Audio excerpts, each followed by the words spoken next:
Vamos a continuar trabajando con los conceptos de estadística. Estamos en nuestro proceso de construcción de tablas de gráfico, análisis de las medidas de tendencia central y poder terminar de construir las tablas en resumen. Vamos a explicar qué son las medidas de tendencia central y cómo calcularlas a través de los datos de una tabla. El contexto de la situación que estamos resolviendo es las calificaciones de los estudiantes de séptimo básico en la asignatura de matemática en una evaluación de estadística. Y con estas frecuencias y estos datos que tenemos obtenidos y que ya explicamos cómo hacer el cálculo en el video anterior.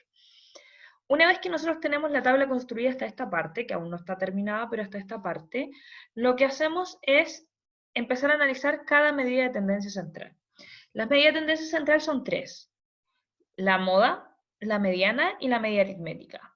En su conjunto nos permiten analizar cuáles son las situaciones comunes de nuestra población y nos permiten tomar decisiones a partir de esos datos.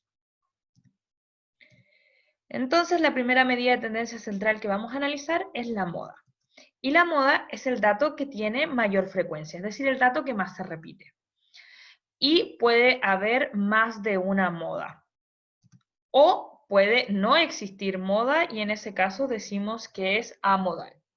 Entonces, miramos nuestra tabla que teníamos en un inicio, que ya tenemos construida, y analizamos nuestra frecuencia absoluta, que en estos casos sale como un FI. Miramos nuestras frecuencias absolutas y buscamos la mayor frecuencia absoluta,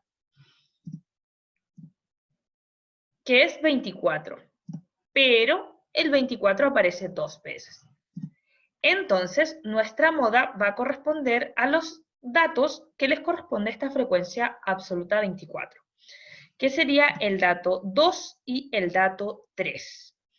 Por lo tanto, vamos a decir que nuestra moda es 2 y 3, pero no se suma, no se divide, solamente decimos que nuestra moda es 2 y 3.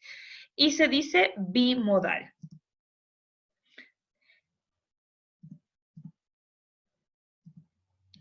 Ahora, las medidas de tendencia central también van a considerar lo que nosotros llamamos la media aritmética o promedio, que es una de las más comunes porque es lo que normalmente hacemos a finales de cada semestre cuando nos toca calcular nuestro promedio de notas.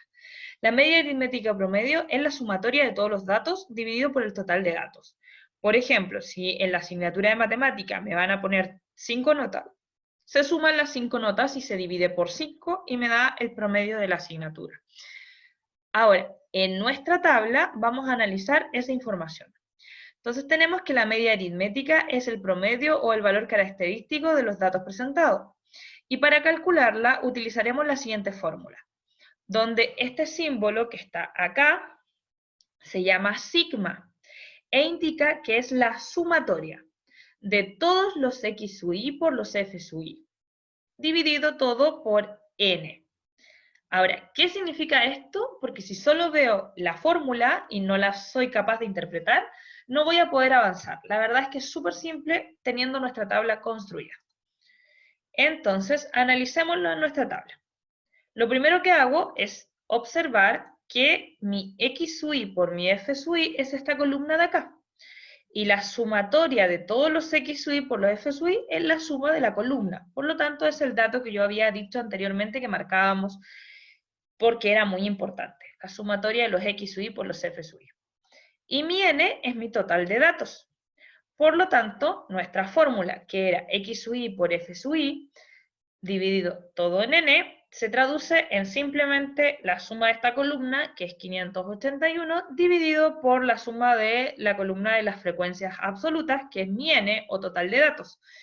Y me da 581 dividido en 140. Y eso me da 4,15 o 4 enteros 15 centésimos. Como por lo general las notas las trabajamos con un solo decimal, lo vamos a aproximar a un 2. Entonces nos va a quedar que el promedio o media aritmética es 4,2. Pero si lo dejamos como 4,15 centésimos también está correcto. Y por último tenemos lo que nosotros llamamos nuestra mediana. Y la mediana es el dato central.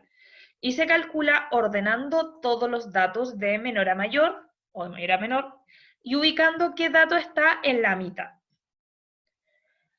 Si la cantidad de datos es par, son dos los valores centrales, que son el n dividido en 2 y el dato que sigue, el sucesor de ese que tenía antes. Por ejemplo, si mis datos son 40, el dato central es el 20 y el 21. Si mis datos son 100, el dato central es 50 y 51. Y de ahí voy a empezar a buscar la información. ¿Dónde está ese dato? ¿A qué corresponde? Ahora, si la cantidad de datos es impar, el valor central se puede calcular de dos formas. La posición se calcula el n dividido en 2 y me va a dar decimal y aproximo al entero que sigue. O simplemente le sumo 1 al n y divido en 2 y me va a dar de inmediato el entero siguiente. Las dos formas son correctas. ¿Cómo lo busco? Para calcular la mediana, lo que hacemos es primero identificar mi n. En este caso, mi total de datos es 140. Y como mi cantidad de datos es par, lo que vamos a hacer es dividir 140 dividido en 2 y tomar ese dato y su sucesor. En este caso me daría 70 y 71. Pero no existe el dato 70 o el dato 71. Lo que estamos analizando aquí es la posición 70 y la posición 71. Si yo ordeno todos mis datos desde el 1 hasta el 7, en la mitad me ubico en el dato 70 y en el dato 71. ¿Dónde los encuentro? Si recuerdan nuestras explicaciones, nosotros ya tenemos dos columnas donde los datos están ordenados. Puedo elegir cualquiera de las dos. Yo voy a elegir la que están ordenados de menor a mayor, pero me va a dar el mismo resultado si utilizo la otra. Entonces, lo que vamos a hacer es buscar nuestro dato en la posición 70 y nuestro dato en la posición 71. Si nos vamos a nuestra frecuencia acumulada, en el primero tengo todos los datos del 1 al 12, en la posición 1 hasta la posición 12, son números 1. De la posición 13 a la 36 son números 2. De la posición 37 a la 60 son números 3.